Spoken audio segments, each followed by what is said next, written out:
Hi there. So I've done a lot of videos on various subjects surrounding ankylosing spondylitis, arthritis, things like that. And so I thought I'd go back to basics.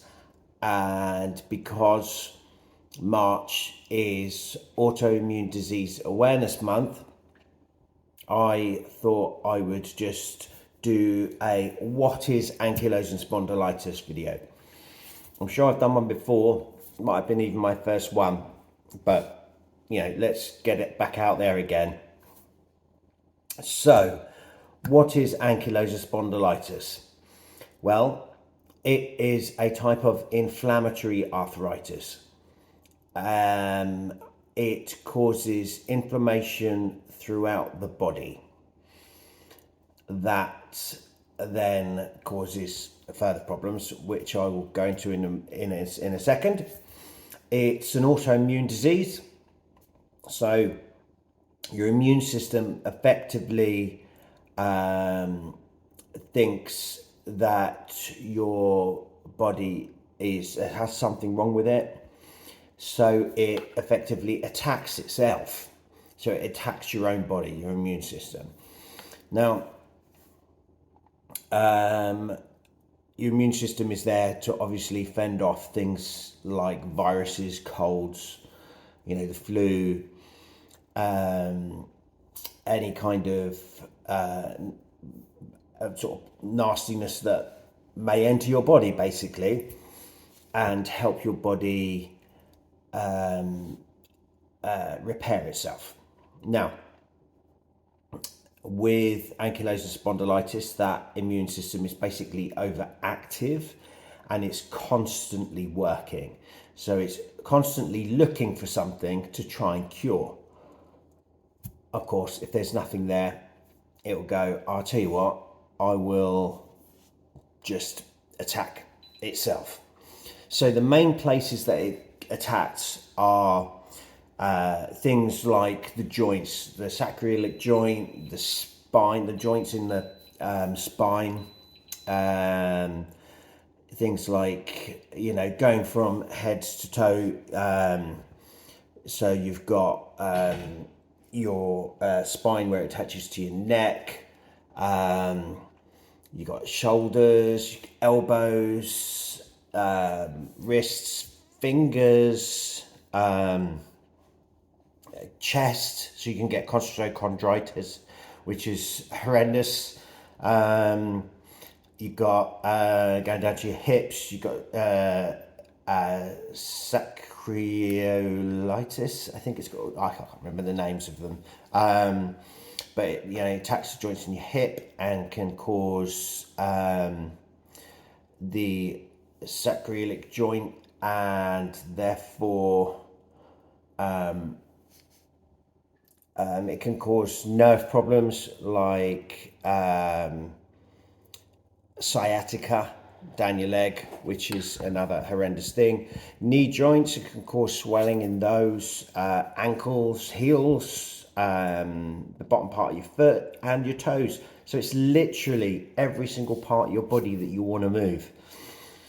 And what it does is it goes, right, I think there's something wrong with you. Let's attack let's say for example, your little finger, because I have got right now quite a lot of pain across here. Now, you might just think, oh, well, that's random. There's a bit of redness there, which is probably a little bit of swelling. I've got a bit of a fat finger going on there. Don't know whether you can tell. It's not as fat as it has been in the past, but it's still pretty fat. Sorry, there's the cat again. He's not camera shy, the cat.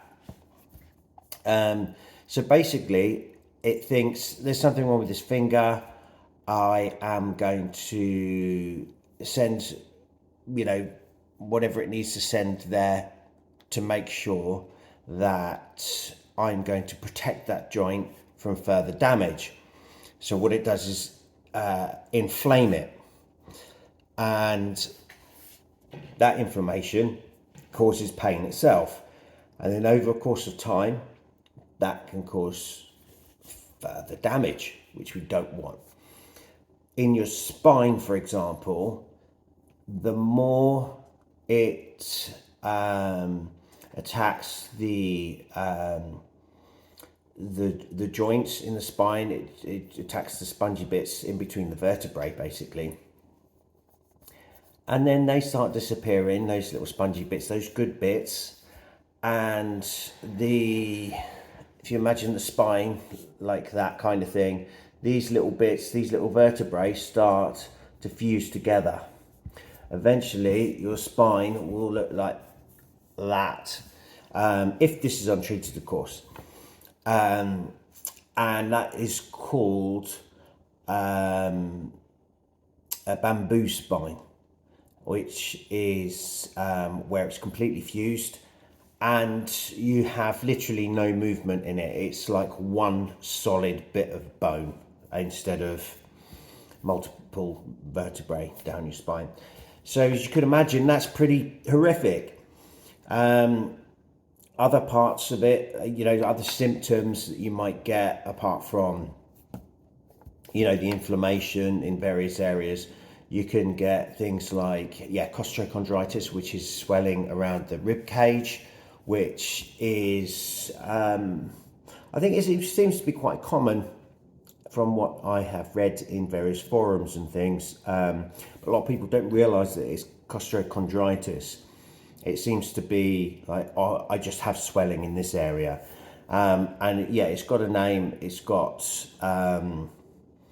a particularly nastiness attached to it in terms of pain, because every time you breathe in, it hurts. Although every time you breathe out, it hurts as well.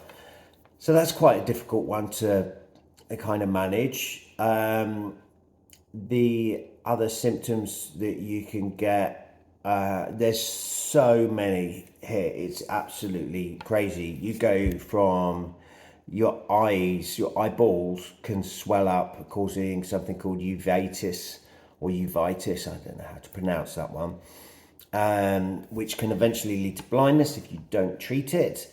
So that's pretty horrific. Again, these are horrific things, and again, quite common. Other things that you might get from having ankylosing spondylitis is just the inability to be able to do your daily tasks. So, for example, fatigue is absolutely so common. It's just literally everywhere. I've only had one comment on one of my social media platforms where someone said, I don't get this, is that okay? And I thought, wow, yeah, that's good. That's really good.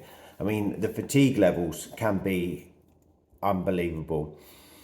What happens is obviously your body is fighting against itself and puts all its energy into that.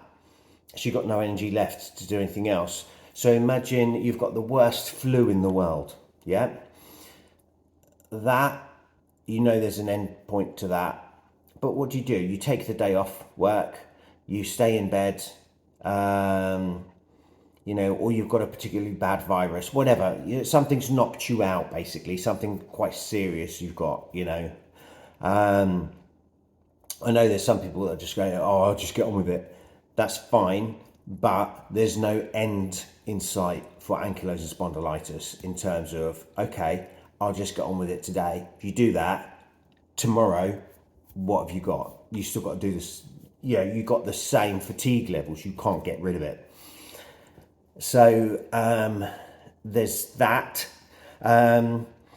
There's a crazy amount of other things that I'm just hitting the tip of the iceberg here. I think, the awareness thing, here's me telling you about it. I think everybody should go out there and, see what you can find out for yourself. Just type in ankylosing spondylitis. I know it's a weird spelling. The spelling will be on the top of this video. Go and check it out. You could really help somebody somehow by knowing, what it entails. So I hope this is useful. Thank you very much for listening.